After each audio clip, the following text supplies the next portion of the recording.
Read the Bible with me. All right, so Rachel is now jealous of her ugly sister Leah because she's having babies and she's not.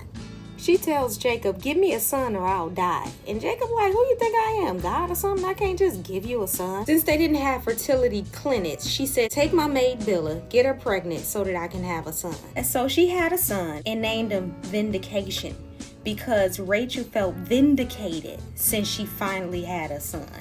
Vindication, aka Dan. But Bilhah didn't stop there. She had another boy and his name was Fight, because Rachel was constantly fighting with her sister Leah. Fight, aka Naphtali. So Bilhah has Dan and Naphtali. This next part is a little wild.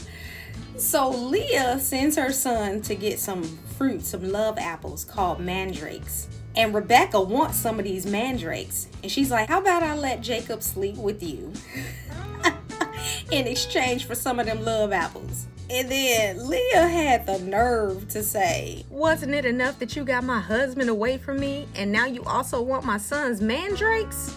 Really, Leah? But she took the deal. She slept with Jacob, got pregnant, and had a son named Barter, since she bartered with her sister to sleep with her own husband to get pregnant. Barter, aka Issachar. Time passed and she had another son. Sixth son, she named him after his daddy, Jacob.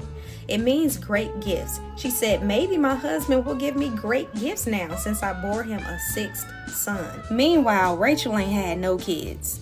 And so she prays to God to finally bless her with a baby. And he listened, and he did.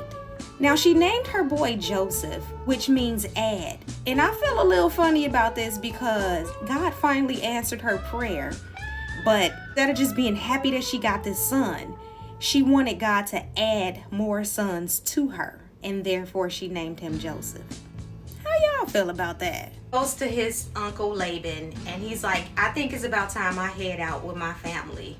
What do I need to do to get up out of here and go back home? Laban says, name your price. So Jacob says, how about I take all of the spotted animals, and that way we can tell the difference. I'll take the ones that's blemished, I'll take the black sheep, and we're good. You keep the strong, perfect ones, and I'll take the so-called defective ones. Laban took the deal, but this dude was smart because then he started breeding them in a certain way where they had spots or speckles on them.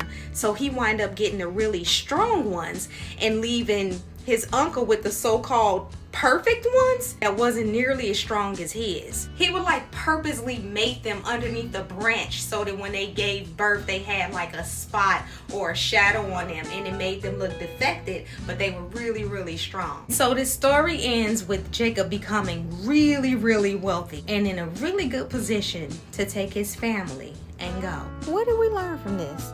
I think we get to see how when God is with you, he's really with you at all stages of your life, and he can bless you no matter where you are. And I love how Rachel's prayers are answered. We get to experience a miracle, how God made a woman who was barren pregnant. Now, I honestly think that happened because of her constant prayer. I don't think we should ever stop praying for something, especially if it's right in the eyes of God.